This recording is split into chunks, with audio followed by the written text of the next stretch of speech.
Rachel Reeves has just delivered the Spring Statement in the House of Commons, which saw her confirm further cuts to welfare and government running costs in a bid to ensure her fiscal rules are still met. The Chancellor spoke to MPs this lunchtime as it was revealed watchdog the Office for Budget Responsibility had downgraded the UK's growth forecasts from 2 to 1% for this year, and that her financial headroom of £9.9 billion would have turned into a £4.1 billion deficit, which she blamed on higher government borrowing costs had she not acted.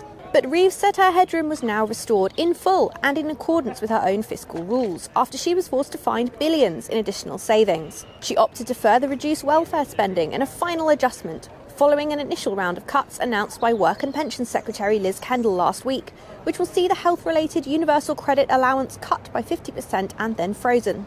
Kendall claimed last week the package would save £5 billion, but the OBR said the measure is now £3.4 billion, with Reeves' additional cuts confirmed today and taking into account some £1 billion of additional support aimed at getting Brits back into work.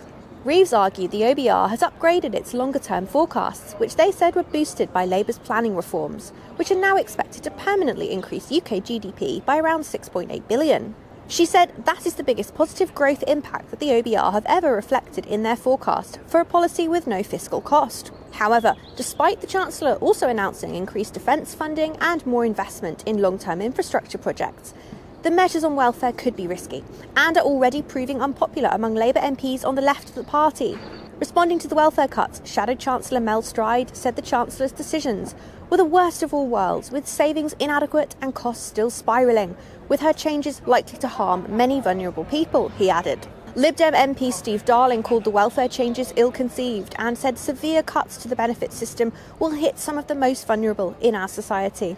While Labour MP Richard Burgon accused Reeves of making a cruel choice and urged her to take the braver option and tax the wealthiest through a wealth tax. But Director of the Institute for Fiscal Studies, economist Paul Johnson, said the fiscal event was just about the smallest Reeves could have managed, and warned she still had only a tiny amount of headroom. And the OBR itself warned the impact of potential trade tariffs imposed by US President Donald Trump could see the UK's GDP hit and wipe out Reeves' fiscal surplus again. But Director of the Institute for Fiscal Studies, economist Paul Johnson, said the fiscal event was just about the smallest Reeves could have managed, and warned she still had only a tiny amount of headroom.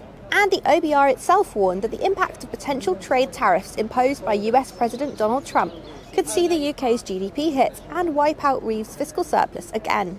What do you make of the Chancellor's Spring Statement? Let us know your thoughts in the comments and follow City AM for all the latest political and economic news.